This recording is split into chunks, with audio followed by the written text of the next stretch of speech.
कडक उन्हाळ्याचे दिवस आहेत.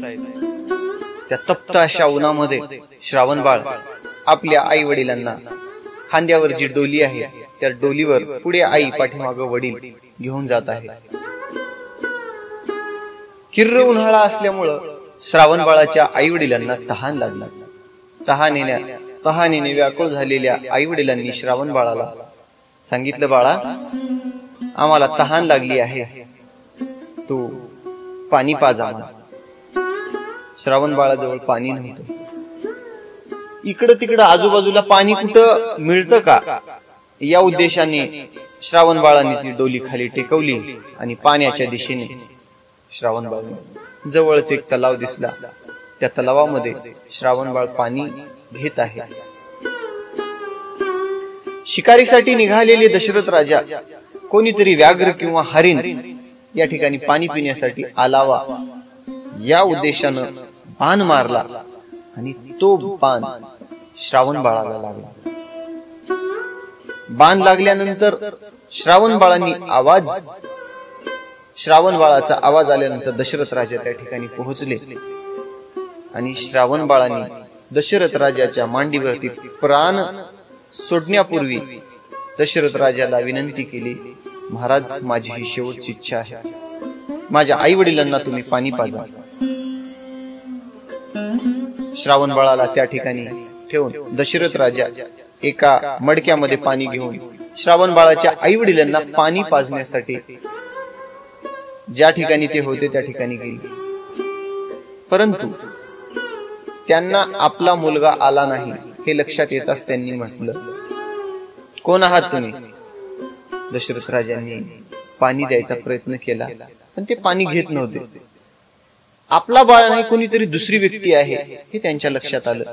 त्यांनी हट्ट धरला, कोण आहेस तू सांग, तरच आम्ही पाणी पिऊ, नाहीतर आम्ही प्राण देऊ. ज्याप्रमाणे दशरथ राजा त्या धर्म संकटामध्ये अडकले आहेत त्याचप्रमाणे गोरक्षनाथ ज्यावेळी गुरुवर्यांनी म्हटलं, तुझ्या डोळ्याला काय झालं आहे ते अगोदर सांग, नाहीतर मी अन्न हे गोमांस समजून त्याग करीन.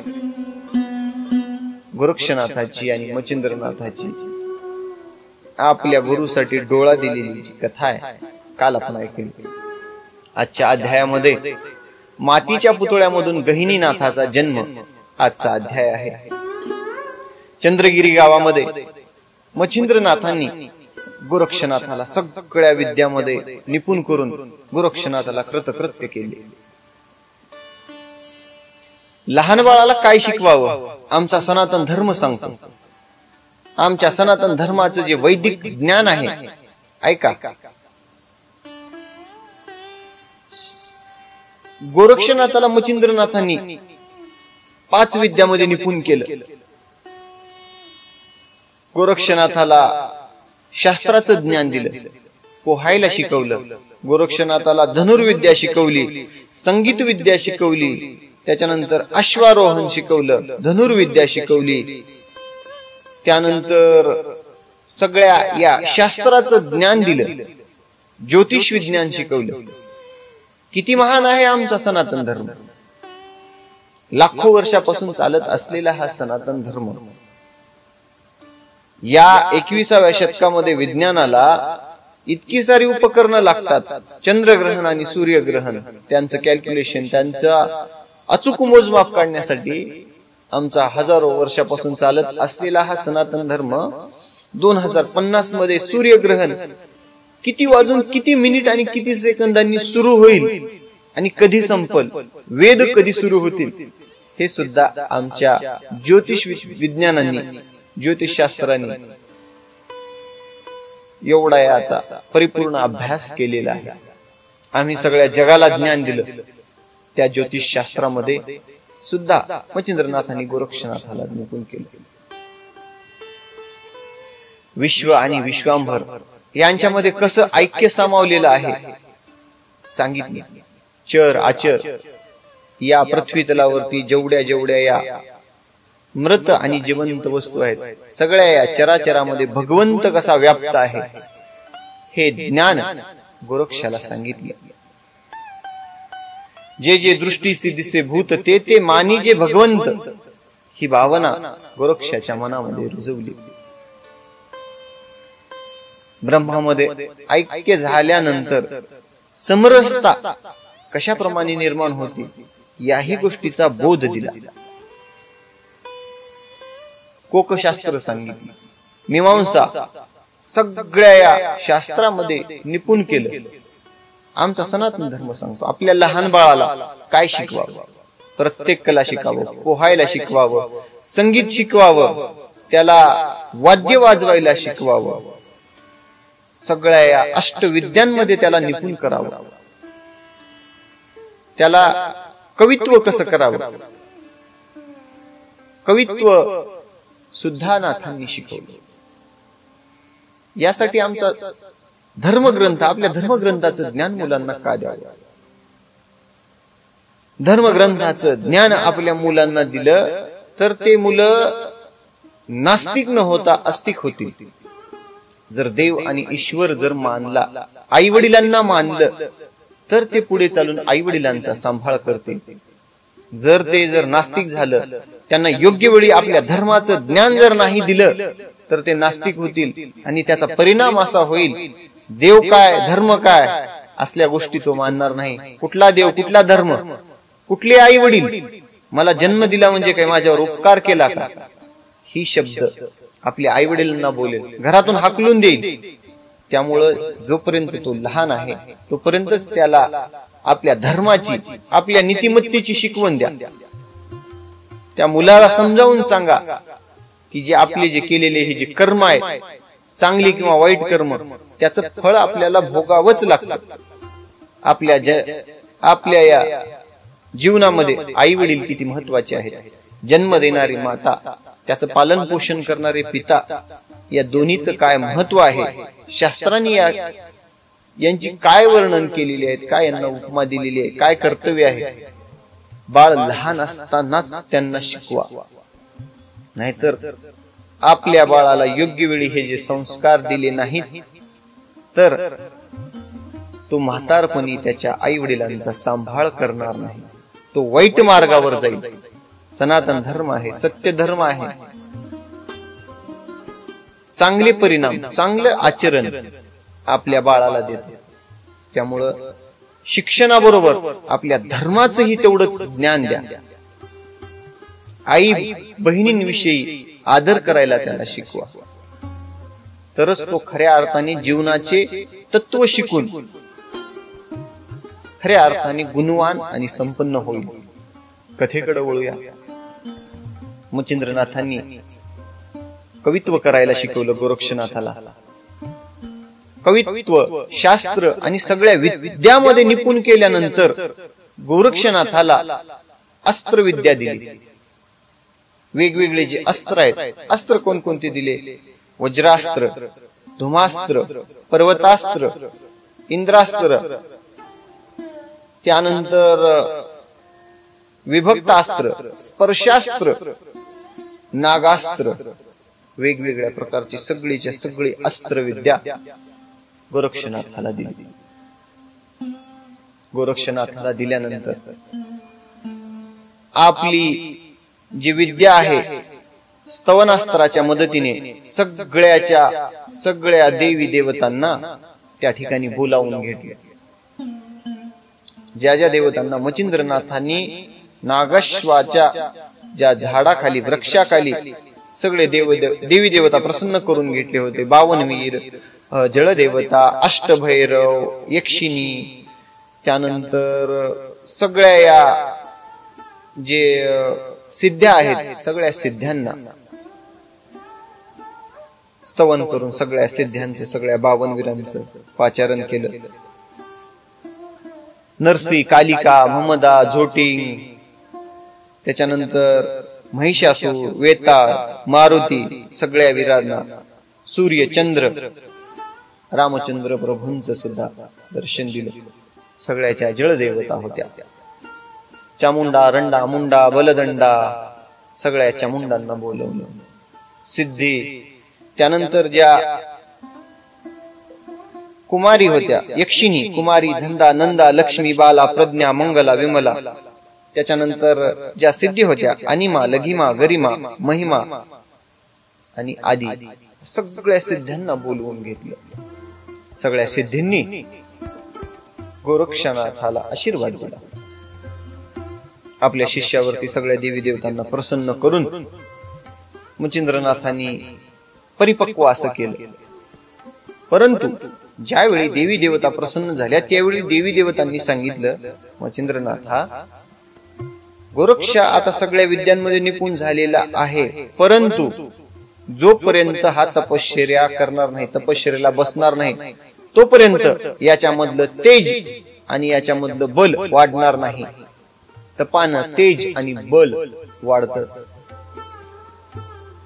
मच्छिंद्रनाथांनी सगळ्या देवी देवतांना नमस्कार करून त्यांना पाठवून दिले. गोरक्षनाथाला तपश्चर्याला बसवण्याचा निर्धार केला. गोरक्षनाथाला काही मंत्र दिली होती पाठ करण्यासाठी, संजीवनी मंत्र. एके दिवशी काय झालं, मच्छिंद्रनाथ बाहेरगावी गेले. बाहेरगावी गेले असताना लहान गोरक्ष बाळ आहे, मंत्र पाठ करत खेळत होता. गोरक्षनाथ त्या ठिकाणी खेळत आहे हे बालसवंगड्यांनी पाहिलं आणि चंद्रगिरी गावातले जे लहान लहान मुलं होते ते गोरक्षनाथाजवळ आले आणि म्हणले, गोरक्षा, आम्हाला तुमच्या बरोबर बी खेळायचे, तुझ्या बरोबर आम्हाला खेळू दे. गोरक्षनाथ गुरुनी दिलेल्या मंत्राचा मंत्र पठन करीत होता, संजीवनी मंत्र. लहान लहान बाळ खेळत आहेत. त्या लहान बाळांनी सांगितलं, गोरक्षा म्हणले, आम्हाला मातीच्या या जे पुतळा आहे, मातीच्या पुतळ्यापासून तू आम्हाला काय करून दे म्हणले, एक गाडी बनवून दे बाबा. गोरक्षनाथांनी सांगितलं, बाळांनो म्हणले, मला गाडी बनवता येत नाही, कारण म्हणले मी शिकलोच नाही. म्हणले लहानपणी कधी गाडी बनवायला शिकवली असते तर मी तुम्हाला तयार करून दिलो असतो. मलाही ना बाबा म्हणले, तुमचं तुम्ही करा ते. मग हे जे बाल सवंगडी होते त्या बाल सवंगड्यांनी त्यांना जशा प्रकारे येते तशी गाडी बनवली आणि बैलगाडी तयार केल्यावर गोरक्षाला आणून दाखवली. हो म्हणले, गोरक्षा, आम्ही आता कशी तर हे चाक हे तयार करून गाडी बनवला, परंतु ह्याला आता एक गाडी चालवायला एक स्वार, गाडी चालवायला, गाडी या ठिकाणी हाकायला एक माणूस बनवून दे बाबा. गोरक्षाने म्हणलं, हा, एक तुम्हाला माणूस बनवून देतो मी. आणि कथा काय वर्त ते लक्षात घ्या. माणसाला एखादा विचार मनामध्ये येण्यापूर्वी पाठीमागलचं जे जन्म आहे आणि पाठीमागलच्या जन्मामध्ये जी केलेली कर्म आहे त्या कर्माच्या उद्देशानं त्याला तशी बुद्धी प्राप्त होते. याला शास्त्राचा आधार आहे. जे ध्रुव बाळ आहे, ध्रुव बाळाची सावत्राई सारखं त्याला त्रास द्यायची आणि त्या त्रासाच्या म्हणजे त्याला त्रास झाला म्हणूनच ध्रुव बाळ आढळ पदावरती गेलं आणि अशाच पद्धतीनं त्या त्रासाच्या योगी त्याला आढळ पद प्राप्त झालं. आणि एकीकडे जर पाहिलं तर हनुमंतराय, हनुमंतराय एक सामान्य वानर, ना रूप ना हनुमंतरायाकडे काही नाही. परंतु अर्जुनाने आपल्या रथाच्या ध्वजावर हनुमंतरायाला स्थान दिलं आणि त्या सामान्य कृतीच्याच प्रभावानं त्या युद्धामध्ये पांडवांना विजय मिळाला. शास्त्रकार याला दुसऱ्या या गोष्टीचा आधार देतो. ज्यावेळी रावणानं सीतामातेचं हरण केलं, सीतामातेचं हरण केल्यानंतर रावणाचा बंधू विभीषणांनी सांगितलं, ज्येष्ठ भ्राताश्री, मी तुम्हाला विनंती करून सांगतो, रामचंद्र प्रभू हे सामान्य मानव वेशामध्ये जरी आले तर प्रत्यक्षात हरीचा अवतार आहे. आणि त्यांच्या नादी लागून आपल्या या कुळाचा नाश करून घेण्यामध्ये काही अर्थ नाही. रावणाने सीता मातेचं हरण केल्यावर तर हनुमंतरायांनी सगळ्या लंकेची होळी करून टाकली. ज्यावेळी विभीषणानं सांगितलं त्यावेळी विभीषणाच्या छातीवरती लाता मारून हाकालून दिलं. सांगितलं, या रावणाला सांगतोस तू नीती काय आणि अनिती काय? या रावणाला सांगतोस. गर्वाने मदोन्मत झालेल्या रावणाने विभीषणाला लाता मारून हाकलून दिली. आणि त्या विभीषणाची जी कृती आहे त्या विभीषणाच्या कृतीनेच भगवान श्रीरामचंद्र प्रभूंना शरण जाऊन त्याची मुक्तता झाली. त्याला राज्य गादी तर मिळाली, परंतु चिरंजीव पद सुद्धा मिळालं. म्हणले ह्या जे सामान्य कृती आहेत तर तात्पर्य असं की म्हणले जन्माच्या कर्मानुसार माणसाला तसं करण्याची या ठिकाणी बुद्धी तशी इच्छा निर्माण होते.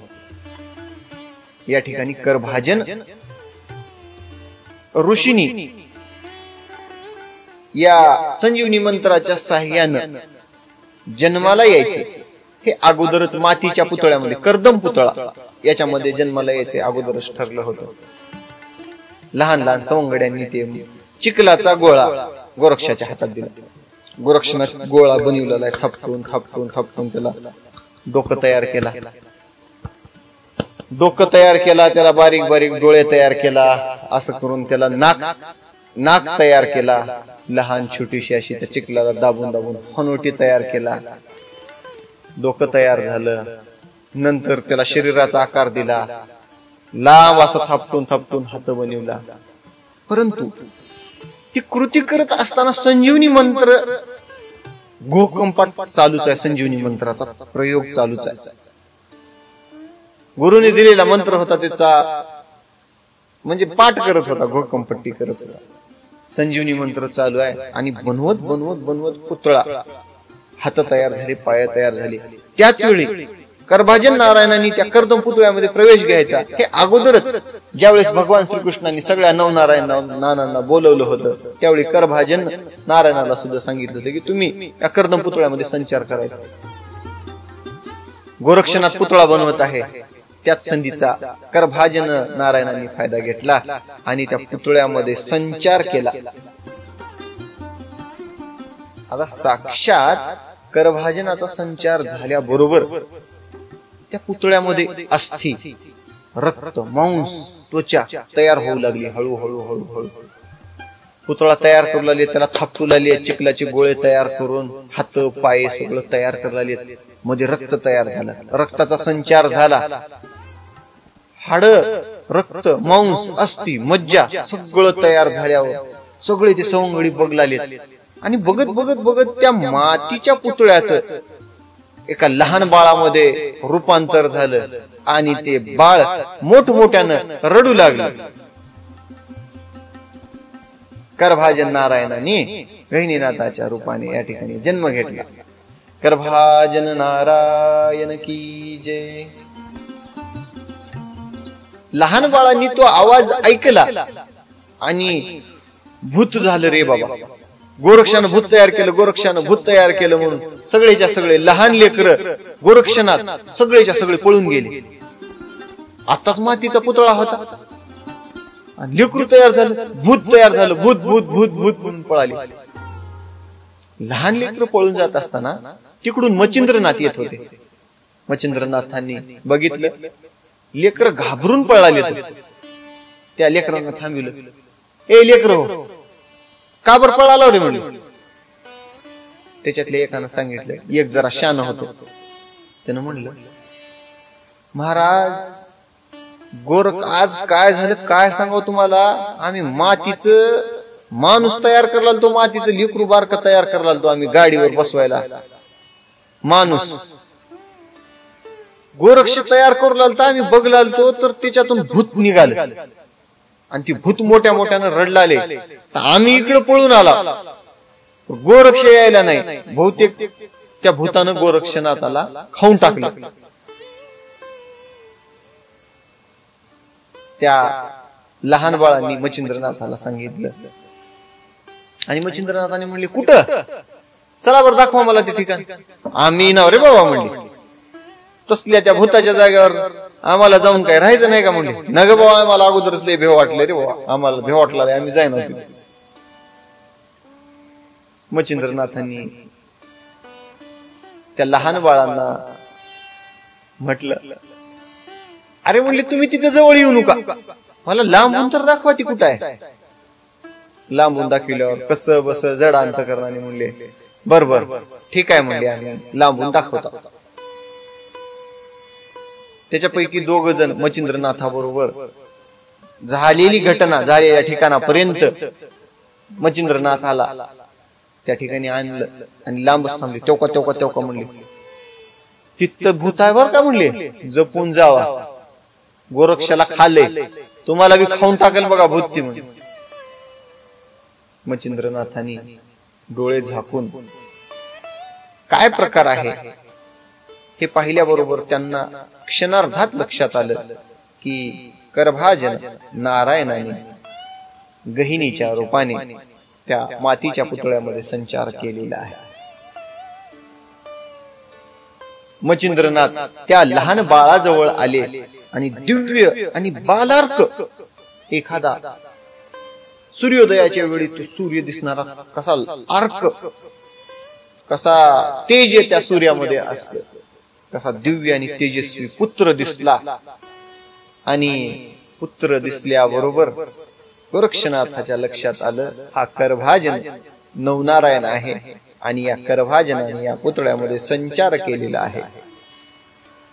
त्या लहान बाळाला मच्छिंद्रनाथांनी उचललं, आपल्या हृदयाशी धरलं आणि आपल्या सोबत घेऊन त्या लेकरांकडे येऊ लागले. त्या लेकरांनी बघितले, मच्छिंद्रनाथांनी त्या लेकराला घेतलेत. आता आपलं काही खरं नाही म्हणून पळ काढायचं. मच्छिंद्रनाथांनी म्हणले, ए बाळा हो थांबा म्हणले, पळून जाऊ नका. कुणीच लेकर थांबाय नाही. मच्छिंद्रनाथांनी भूताला सोबत घेतलेत, भूताला घेतलेत म्हणून त्या कनकगिरी गावामध्ये सगळ्या गावामध्ये वार्ता पसरली की नाथांनी भूताला सोबत घेऊन आता गावामध्ये यायले. गोरक्षनाथ आपला कुठं आहे? गोरक्षाला शोधत मच्छिंद्रनाथ कनकगिरी गावामध्ये आले आणि गावामध्ये आलेले बघितलं.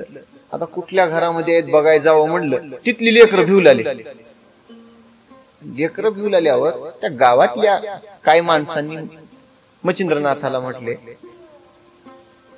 म्हणले गुरुवर्य, काय म्हणले ही लेकरं एवढे का बरं भिवू लागले तुम्हाला? कुणाचं आहे म्हणले ही लेकरू? कुठे घेऊन फिरला लागायला? कुणाचा आहे बाळ? नाथांनी म्हटले, ही कथा तुम्हाला पुन्हा सांगतो गडे. अगोदर गोरक्ष कुठं आहे मला सांगा. भलतच आपल्या हातानं झालेलं कृत्य आणि त्या मातीच्या ह्याच्यापासून बाळ तयार झालं, हे भयंकर असं दृश्य गोरक्ष पाहून घाबरला होता आणि त्याच्या ध्यानातूनच जाईन. गावामधल्या एका घरामध्ये जाऊन लपून बसला गोरक्ष, त्या भूतापासून आता वाचवावं. मच्छिंद्रनाथांनी सगळं कनकगिरी गावातला चप्पा हुडकून काढला, परंतु गोरक्ष कुठंच दिसला नाही. आणि नाथाला कळालं की एका घरामध्ये लपून बसलेला आहे गोरक्ष. बाळ सोबत घेतलेलं होतं.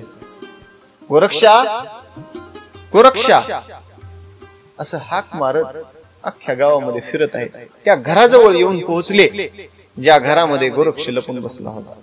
आपल्या गुरुचा आवाज ऐकल्याबरोबर गोरक्षाचं धडधडणार हृदय थोडं बरं वाटलं आपल्या गुरुचा आवाज ऐकून. आणि गुरुचा आवाज ऐकल्यानंतर गुरुकडे पळत येणार तोच बघितलं की ते बाळ गुरुच्या हातामध्ये आहे. आणि गोरक्षनाथ घाबरून पुन्हा अजून लपून बसला. त्या भूताला घेऊन आलेत म्हणला सोबत. माझं कसं म्हणलं, इथं आधीच माझं एवढं मोठं मला भीव वाटलं म्हणलं, आणि त्या अजून भूताला घेऊन आलेत सोबत. घाबरला गोरक्ष. आता ह्या बाळाला बघून गोरक्ष घाबरतोय हे मच्छिंद्रनाथांनी लक्षात आल्याबरोबर आपल्या डोक्याचं एक वस्त्र काढलं आणि डोक्याच्या त्या वस्त्रामध्ये लहान बाळाला गुंडाळलं, एका ठिकाणी ठेवले आणि एकटेच गोरक्षाकडे गेले आणि गोरक्षाला सांगितले, गोरक्षा मी एकटाच आहे, आता घाबरायचं काही कारण नाही. गोरक्षनाथाला धीर वाटला आणि गोरक्षनाथ मच्छिंद्रनाथाकडे आले. घाबरलेला गोरक्ष आपल्या गुरुवर्याच्या हृदयाला कवटाळून रडू लागला. गुरुवर्य गुरुवर्य. मच्छिंद्रनाथाने अरे म्हणले वेड्या, रडायला काय झालं, काय झाले म्हणले रडायला, एवढं रडायचं काही कारण नाही, काय झाले मला सांग बर. गोरक्ष म्हणाला तुम्ही मारनाव का मला, तुम्ही मला रागावणार तर नाही की. म्हणजे कारण नाही काहीच, विनाकारण मी तुला कशाला रागावू, तुला कशाला मारू मी. घडलेला सगळा प्रकार गोरक्षनाथांनी सांगितले.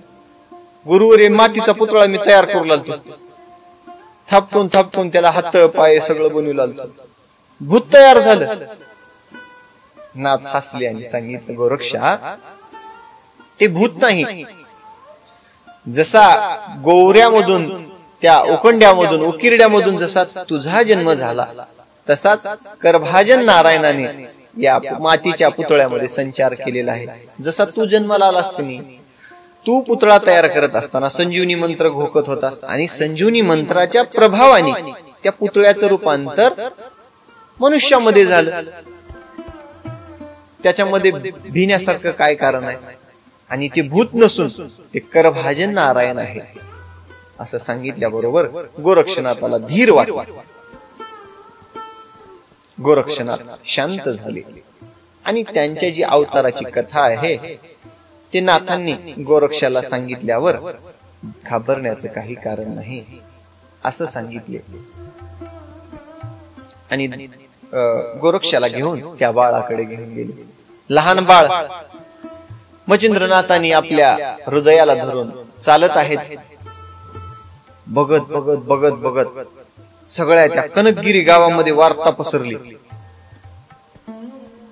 मच्छिंद्रनाथाचा शिष्य गोरक्षानं मातीच्या पुतळ्यापासून बाळ तयार केलं, मातीच्या पुतळ्यापासून बाळ तयार केलं. सगळ्या गावामध्ये ही वार्ता पसरली आणि नाथाची ख्याती कीर्ती अधिक वाढली. गावातील सगळे लोक मच्छिंद्रनाथ ज्या ठिकाणी ज्या वनाच्या शेजारी वास्तव्यासाठी राहिले होते त्या ठिकाणी आले. सगळ्यांनी मच्छिंद्रनाथाचा मोठ्याने जय जयकार केला. म्हणजे गुरुवर्य आपण धन्य आहात, धन्य आहात म्हणले. साक्षात तुमच्या शिष्यानं एवढा मोठा या ठिकाणी पराक्रम केलाय, मातीच्या पुतळ्यापासून बाळ तयार केला आणि धन्य आहे म्हणले महाराज तुमचा शिष्य, थोर आहात म्हणले आपण, थोर.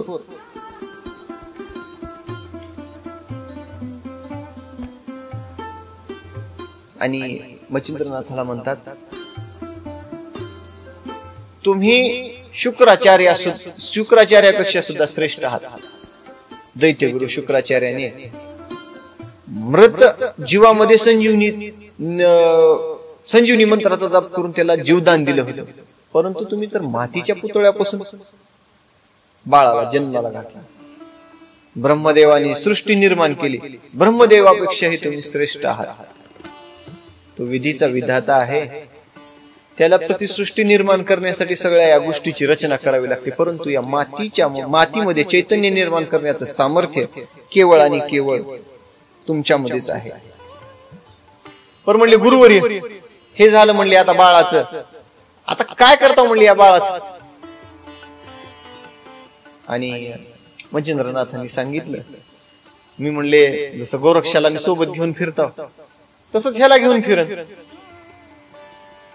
गावातल्या लोकांनी सांगितलं गुरुवर्य तुम्ही महान आहेत, आम्हा सगळ्यांना माहित आहे, परंतु म्हणले आपण परम तेजस्वी आहात, आपण दिव्य स्वरूपी आहात, परंतु एका लहान बाळाचं हे जे संगोपन करायचं काम आहे तेवढं सोपं नाही आहे. लहान बाळाला त्याला आंघोळ घालावी लागते, त्याला माखू घालावं लागतं, त्याची मालिश करावी लागते, त्याला दूध पाजावं लागतं, त्याच्यासाठी रात्रभर जागावं लागतं. म्हणजे लहान बाळाचं संगोपन करायचं अतिशय अवघड कार्य आहे. आपली योग्यता श्रेष्ठ जरी असली परंतु हे काम अवघड आहे. नाथांनी म्हणले मग काय करा? म्हणले आपण गावामध्ये एखादा जर म्हणजे पती पत्नी आहे ज्यांना बाळ नाही त्यांना देऊ आपण. आणि गावातल्या लोकांनी नाव सुचवलं. बरं म्हणले कुणाला देऊ? गावातल्या लोकांनी सांगितलं मधु नावाचा एक ब्राह्मण आहे म्हणले आणि गंगा नावाची त्याची पत्नी आहे. मधु अत्यंत ज्ञानी आहे, श्रेष्ठ आहे, परम तेजस्वी आहे.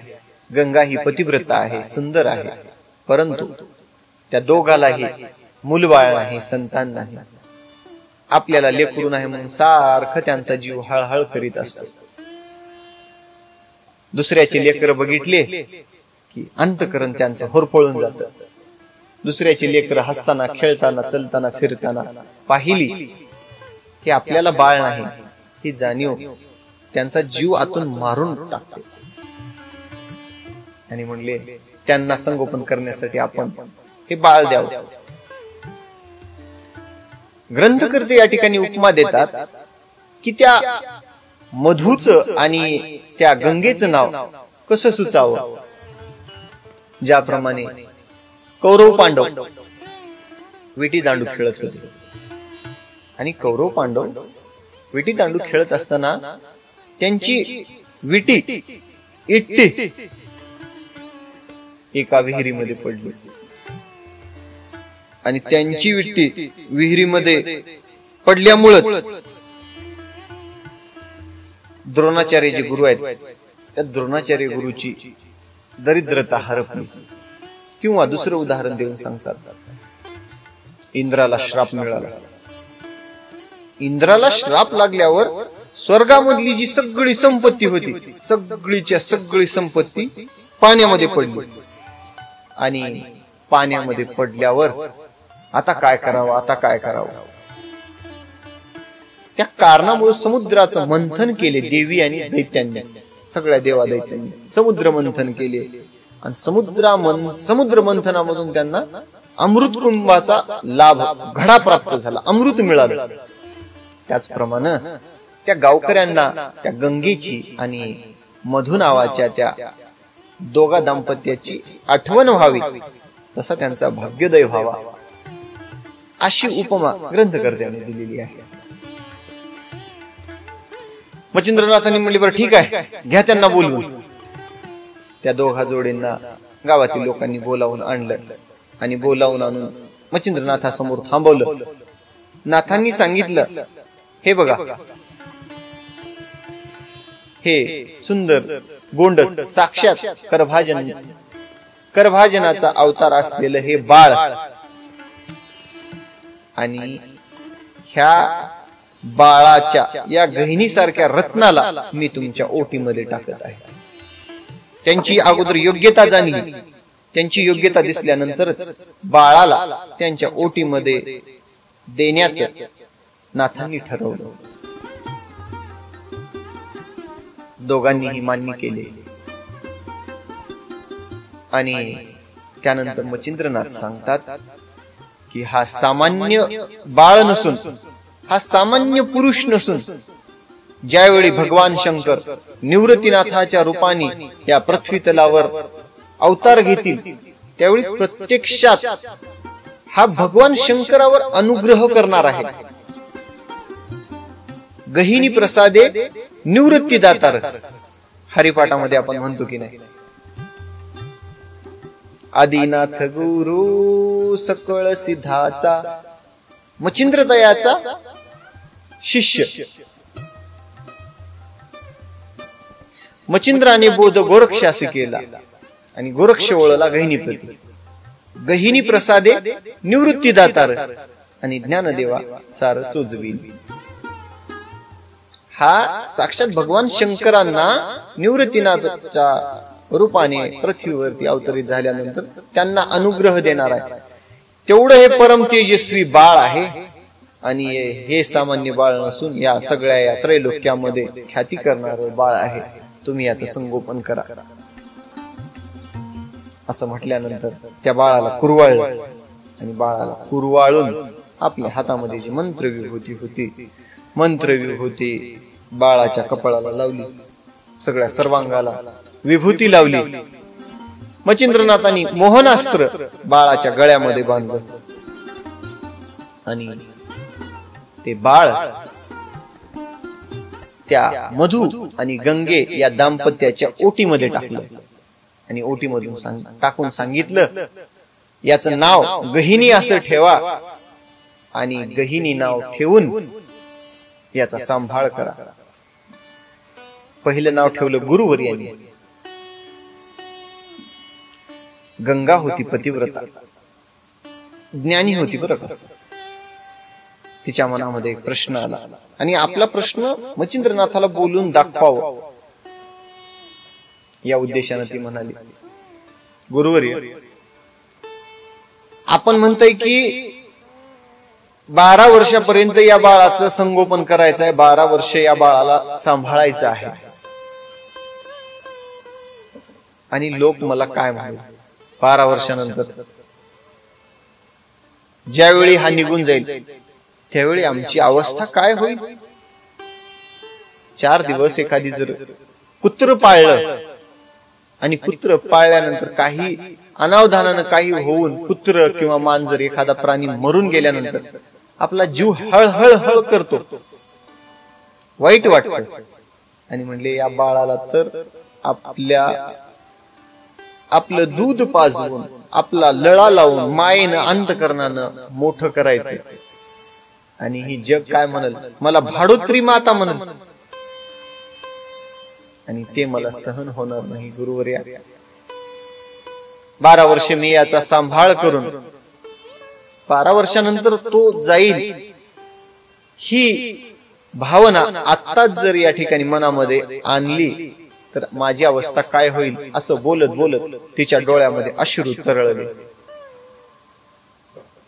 डोळ्यामधल्या आलेल्या अश्रूंनी त्या स्त्रीच्या मनामध्ये हृदयामध्ये काय भाव आहे ते मच्छिंद्रनाथांना सांगितलं. स्त्रीचा भाव कळाला आणि स्त्रीचा भाव कळाल्यानंतर मच्छिंद्रनाथ म्हणाले, गंगा, तू त्याबद्दल संकोच करू नकोस. मी किंवा गोरक्षनाथ या बाळावरती कधीही अधिकार सांगणार नाही. हा पुत्र तुझाच आहे, तुझाच राहील. 12 वर्षानंतर याला अनुग्रह देण्यासाठी गोरक्ष या ठिकाणी येईल.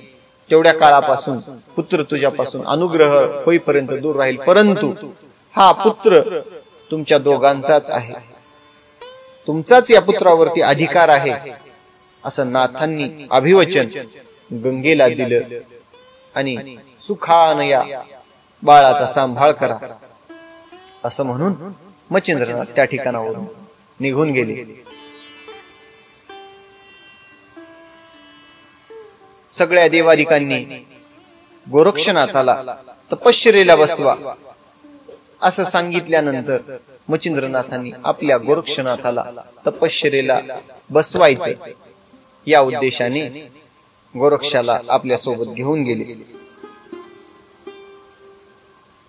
आणि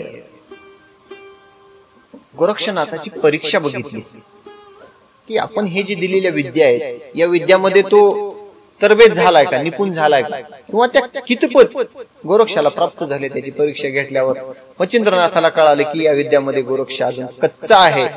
हे लक्षात आल्यानंतर गोरक्षाला तपश्चर्येला बसवावं या उद्देशानं घेऊन गेले. तीर्थयात्रा करत, तीर्थभ्रमण करत. बद्रीनाथासारखं तपश्चर्येसाठी ठिकाण नाही म्हणून मच्छिंद्रनाथ आणि गोरक्षनाथ हिमालयाच्या दिशेने पदभ्रमण करीत निघाले. हिमालयामध्ये बद्रिकाश्रमामध्ये गोरक्षनाथाला तपश्चर्येला बसवावं हा मनाच्या ठिकाणी निर्धार केला. आजचा अध्याय या ठिकाणी समाप्त झालेला आहे. पुढच्या अध्यायामध्ये बद्रिकाश्रम क्षेत्रामध्ये आल्यानंतर गोरक्षनाथ कशा प्रकारे तपश्चर्या करतात पुढचा अध्याय. नवनाथ भक्तिसाराचा 11वा अध्याय अतिशय गोड आहे.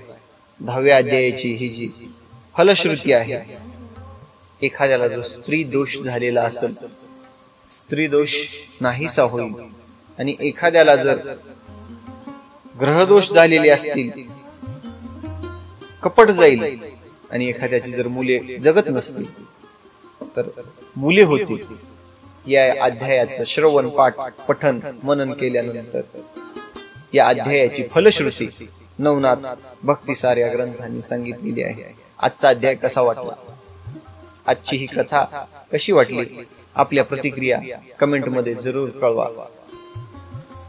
जय श्री गुरुनाथ. रामकृष्ण हरी. आदेश.